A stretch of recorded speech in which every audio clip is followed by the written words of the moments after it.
อ้าวกราบสวัสดีครับสบายดีเด้อทุกคู่ทุกคนยามเที่ยงๆครับมาพบมาพ้อเบ้าเล่าของเก่าพี่น้องป้องไปวันนี้แกงยวกพี่น้องเอาแกงยวกมาฝากพี่น้องเด้อครับขออนุญาตเด้อนี่เต็มหม้อเลยพี่น้องเต็มหม้อเลยครับมาพบมาพ้อกันคือเก่าเด้อเส้นเก่าเส้นเคยครับพี่น้องนี่พี่น้องป้องไปมาเด้อครับเด้อมาจะแซ่บมากันเด้อแกงยวกพี่น้องน้องพ่อแกงยวกมาครับ กำลังร้อนเลยครับมากินข้าวกินปลาน้ำกันเด้อพี่น้องป้องป่ายทุกผู้ทุกคนครับกับข้าวเหนียวร้อนๆพี่น้องใหม่ๆเอาเลยครับเบาไหลใหญ่ห้างเด้อครับทุกผู้ทุกคนครับกินข้าวกินปลากับเบาลาวเด้อน้ำเบาลาวเด้อครับเด้อเก่งโยกใส่ไก่ครับพี่น้อง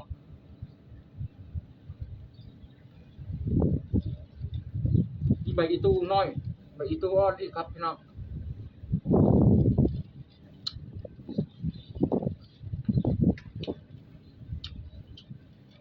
นี่ครับต้นยวกอืม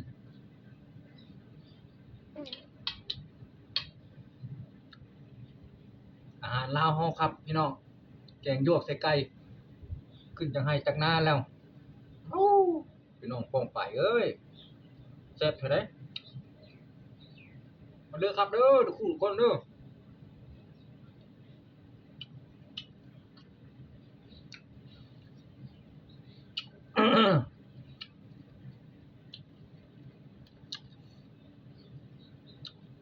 บ่มีผักบ่มีหญ้าเลยพี่น้องมาจะแกงยวกข้าวเหนียวเนี่ยข้าวห้อยๆแกงยวกข้าวห้อยๆมาย่างกันเลยเนาะครับเนาะพี่น้องเนาะ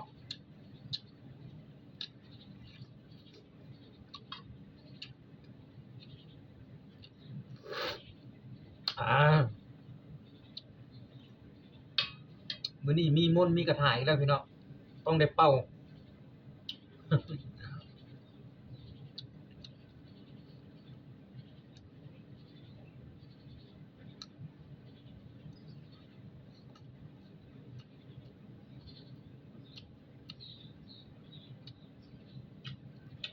ผักนางตูอ่อนๆ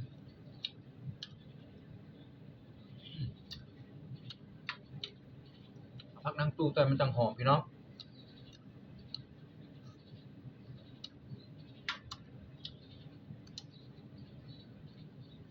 เฮ็ดกินเองเด้อพี่น้องเนี่ยข้าพเจ้าเฮ็ดกินเองอืม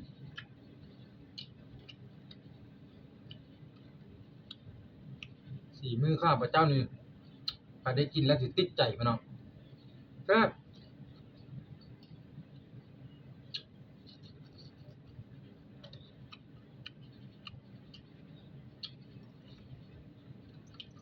อืมมาเดี๋ยวป้องไปอื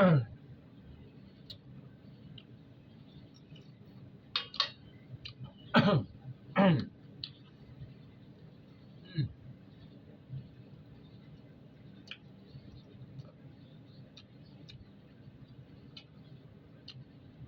หมักเป็ดลูกโดดครับอืมอืมอืม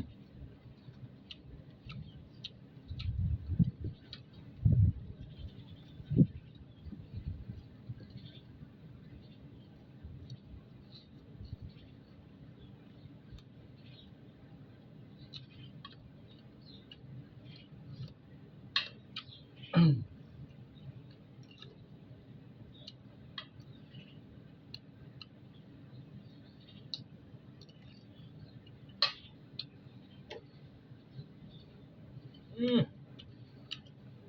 ปูบินตำกะมาบัดเลย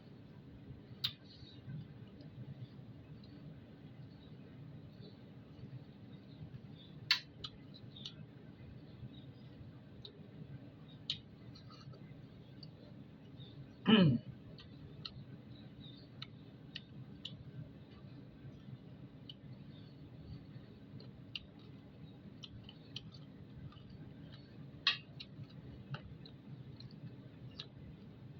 อ๋อ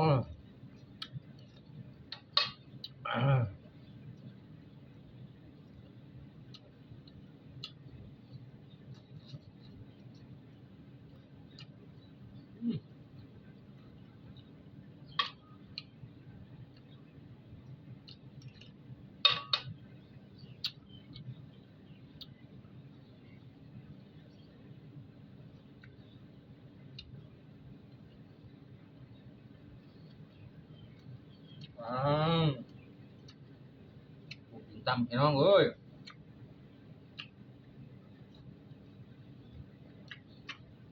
อืมอืม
เอ้า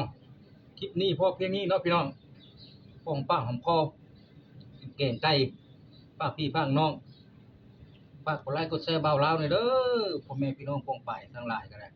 เอากลับเข้ามาสบายดีสวัสดีครับทุกผู้ทุกคนกดไลค์กดแชร์เบาเล่าวหน่อยเด้อเพื่อเป็นกำลังใจเบาเล่าวต่อไปครับสวัสดีครับ